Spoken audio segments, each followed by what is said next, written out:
যারা সহকারী শিক্ষক স্কুল পর্যায়ে প্রিলিমিনারি পাশ করেছেন, এবার লিখিত পরীক্ষা দিবেন কম্পিউটার বিজ্ঞান বিষয়ে। আপনাদের বিষয় কোড 313।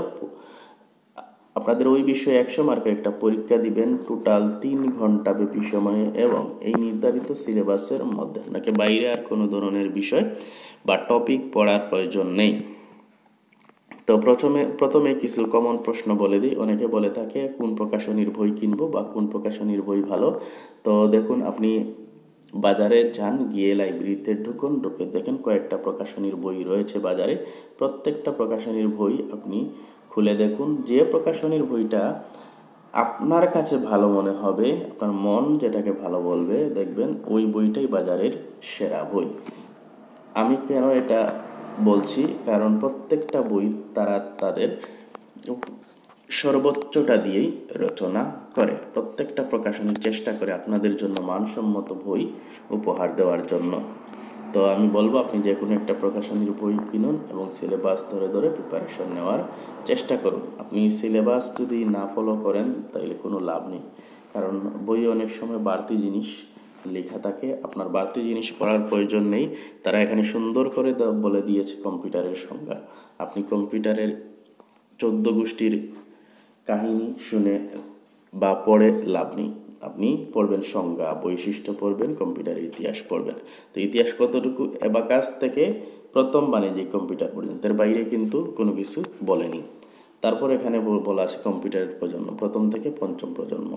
তারপর কম্পিউটারের প্রকারভেদ, অ্যানালগ কম্পিউটার। তো এখানে আপনি এইভাবে সিলেবাস ধরে ধরে টপিকগুলো আপনি দাগ দিয়ে দিয়ে শেষ করে করে পড়বেন।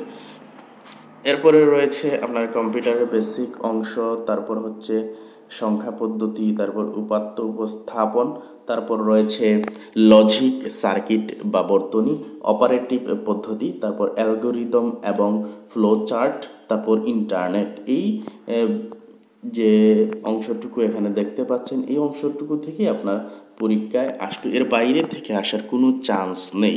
তাই আমি বলবো আপনি সিলেবাসটা ফলো করে করে দাগ দিয়ে দিয়ে শেষ করবেন। মনে করলাম আপনি পরীক্ষার আগ পর্যন্ত 90% সিলেবাস শেষ করেছেন, তাহলে জেনে রাখবেন 100% আপনি 80% কমন পাবেনই পাবেন।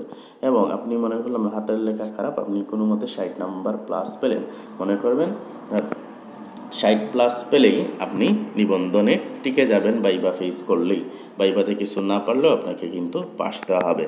তো এই যে ছিল আপনাদের সিলেবাসটি। তো এটা কিভাবে কমপ্লিট করবেন, প্রথমে বলবো আপনি পড়ার জন্য একটা রুটিন সেট করে নেবেন। আপনি দিনে মনে করলাম সকালের দিকে 3 ঘন্টা এবং রাতের দিকে 3 ঘন্টা, টোটাল 6 ঘন্টা পড়াশোনা করবেন। তো এই 6 ঘন্টা সিলেবাসের মধ্যে আমি মনে করলাম প্রথম দিন আপনি এই অংশটুকুই পড়াশোনা করেছেন 6 ঘন্টায়, তাইলে এই অংশটুকু আপনি পড়াশোনা করলেন প্রথম দিন। পরের দিন কী করবেন, এই পুরোটাই রিভিউ দিবেন। রিভিউ দিয়ে আপনি নতুন টপিক পড়বেন। এরপরের দিন পুরোটাই রিভিউ দিবেন, দিয়ে দেখলেন 10 মিনিট সময় বাকি আছে, আপনি নতুন টপিক পড়বেন। এরপরের দিন পুরোটাই রিভিউ দিবেন। রিভিউ দিতে গিয়ে দেখলেন আপনার বাড়তি কোনো সময় নেই। তো এতে আপনার টেনশনের কিছু নেই। আপনি ঘাবড়ে না থেকে আপনি পরবর্তী দিন আবার পুরোটাই রিভিউ দিবেন। রিভিউ দিয়ে দেখবেন 5 মিনিট সময় বাকি আছে, নতুন টপিক পড়বেন। এরপরের দিন পুরোটাই রিভিউ দিবেন, দেখবেন সময় নেই, আপনার কোনো সমস্যা নেই, আপনি পরের দিন আবার পুরোটাই রিভিউ দিবেন।